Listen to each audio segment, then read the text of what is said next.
Let me see if I can bring this in at 5 minutes. I was really happy to see Scott Wannberg's name on Jerry's list. It really surprised me because he's pretty obscure still. If you have a copy of the Outlaw Bible of American Poetry, you can find him in the index, along with Jerry, by the way. And so he's mostly known in Los Angeles, was very loved in Los Angeles, particularly around Beyond Baroque, which is sort of like the Venice Beach, St. Mark's Place, and in fact the bookstore is now named after him. So I want to read a quick poem about the ceremony that was held at Beyond Baroque for him, and then, because I don't want to follow him, I'm going to finish with 2 of his poems, and that's how we'll remember Scott. A very soulful, funny, and wonderful poet. Wannberg's Ashes.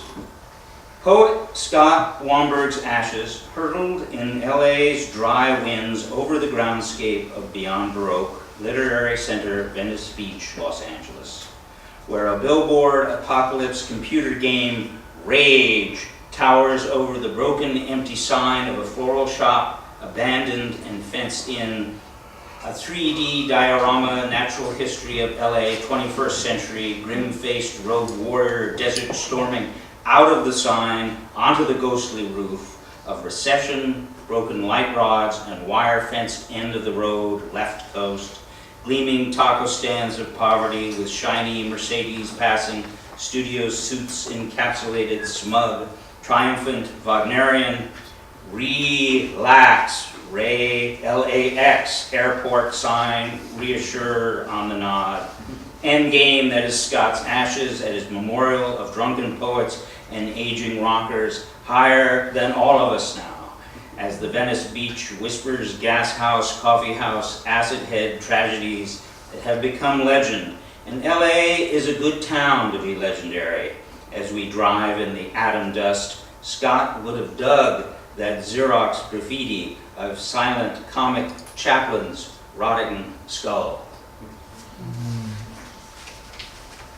And then 2 of Scott's. When dancing became legal. When your heart gets broken and you have no way home, when your song withers upon your tongue, remember me kindly if you can. There's a great fire still burning somewhere. It'll stop you from freezing, I hear. The tall men crumble and become dust. The blind will lead, the mute will sing.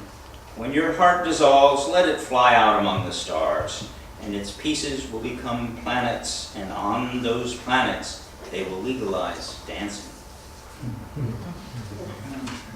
And then finally, S.A. Griffin, some of you may know his name, was very close to Scott, and they traveled as the Karma Bums across America.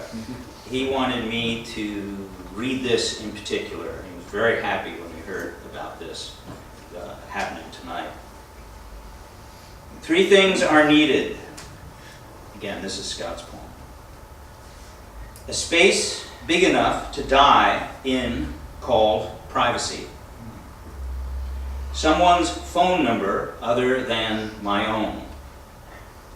The feeling that no matter how many muscles I make, I remain vulnerable. Thank you.